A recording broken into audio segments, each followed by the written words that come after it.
साड़ी भारतीय सभ्यता संस्कृति के अनुसार ते आयुर्वेदा आखदा है कि अगर अस स्वस्थ रौह्ना चाहते हैं तो सानू भोजन सही तरीके कन्नै करना चाहिए।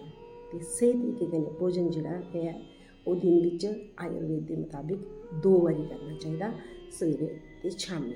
हुण उसी पूरे दिना च ओहदी रूटीन गी एडजस्ट कि'यां करना कि जि'यां हुण सवेरे अस उट्ठे, जिसलै भी तुस उठदे उसलै उट्ठियै गर्म पानी पीना, जिन्ना तुस पी सकदे, 2 गिलास पी सकदे, 3 गिलास पी सकदे, जिन्ना आराम कन्नै तुस पी सकदे। ओह् कोशिश करनी कि पैरें दे भार बेहियै ते पानी पीना, बिना बाथरूम गे, बिना कुल्ला कीते, बिना मूंह हत्थ धोते, उठदे गै पैह्लें पैरें दे भार बेहियै पानी पीना। पानी पी लिया, ओह्दे बाद योगा करना, जो भी करना, वाशरूम जाना, जो भी तुस करने ओह् करना। ते अगर चाह् दी तलब आंदी, जि'यां हून सानूं आदत पेदी होंदी है कि अस सवेरे उट्ठियै चाह् पीन्ने आं, ते चाह् दी जगह तुसें चाह् पत्ती आह्ली चाह् नहीं पीनी, कावा बनाना है, आयुर्वेदिक कावा। जि'यां कि पानी गर्म कीता, ओह्दे विच अदरक, इलाची, दालचीनी, अजवाइन, एह् अद्धा चम्मच पाई लैने, ते शैल करियै गड़काइयै उसी छानी लैना। छानियै फिर निंबू नचोड़िए, ते जे नमक आह्ली पीना चांह्दे ते ओह्दे विच सेंधा नमक, थोड़ा जिहा काला नमक पाई लैना। चाह् बनाने दे बाद, छानने दे बाद थोड़ा जिहा अगर तुहाडे कोल काली मिर्च दा पाउडर है ते ओह् पिंच हारा पाना ओह्दे विच, चाह् बिच, ओह् थोड़ा गला साफ करी ओड़दा। ते जे तुहानूं तलब मिट्ठे दी है ते थोड़ा जिहा गुड़ पाई लैना ते ओह् पी लैना।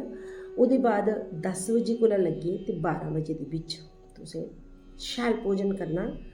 फीमेल्स गी ते सारियां चीज़ें की जरूरत है, मेल्स की भी सारी चीज़ें की जरूरत है, लेकिन जेह्ड़ियां फीमेल्स 40 कोला लग्गी 50 दी उम्र ते क्रॉस करा दियां न, उनेंगी अपनी जेह्ड़ी थाली है ओह् हर इक चीज़ कन्नै थोड़ा बिच सारा मटीरियल कन्नै उस थाली गी भरना चाहिदा।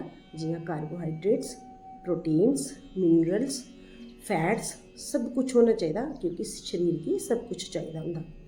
ओह् खाइयै तसल्ली कन्नै शैल रज्जियै खाई लैने, क्योंकि ओह् दपैह्री दा भोजन भी है ते सवेरे दा भोजन भी है।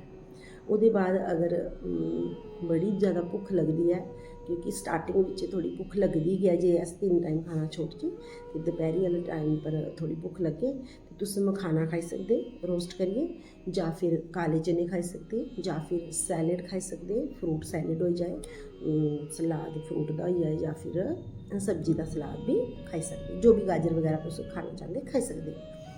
शामी फिर से अगर चाह् दे टाइम तलब लगदी है ते सेम एह्कड़ा काढ़ा बनाई सकदे, ओह् पी सकदे, जां फिर तुस जो भी अपना होर चाह् गी छड्डियै नारियल पानी जां कुछ भी पीना चांह्दे पी सकदे। राती आह्ला भोजन जेह्ड़ा ऐ ओह् 5 बजे दे कोला लग्गे ते 6 बजे दे बिच होना चाहिदा।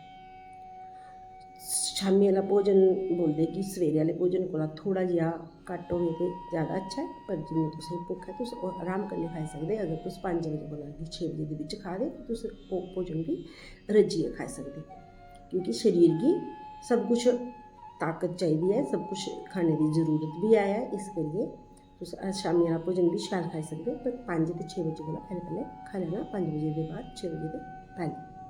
ओह्दे बाद अगर राती 10 बजे तक तुसें सोने दी प्लैनिंग है ते केह् आखदे उसी, दुद्ध लेई सकदे, दुद्ध हल्दी पाइयै दुद्ध लेई सकदे, जे ज़्यादा गै भुक्ख लग्गे ते नेईं ते 1 गिलास पानी पीइयै सेई सकदे। एह् रूटीन जेह्ड़ी है एह् आयुर्वेदिक मुताबिक रूटीन है। अगर अस बीमार आं ते एह् रूटीन अपनाने कन्नै हर दवाई लगदी, हर आयुर्वेदिक इलाज जेह्ड़ा ओह् कम्म करदा, ते जे अस स्वस्थ आं ते अस बीमार नहीं होंदे। एह् रूटीन अपनाने कन्नै बीमारियां साढ़े कोला दूर रौंह्दियां। छोटियां बीमारियां अगर होई जान ते साढ़ी रसोई दे अंदर गै सारे रसायन पेदे न, सारियां औषधियां पेदियां न, उं'दी जानकारी साढ़े कन्नै जुड़ियै लैंदे रवो। किस बीमारी बिच केह् खाना, अस तुसेंगी समय पर गाइड करदे जागे। ते आयुर्वेद गी अपनाओ, जीवन गी स्वस्थ बनाओ, अपने इलाज आपूं करना सिक्खो। धन्यवाद।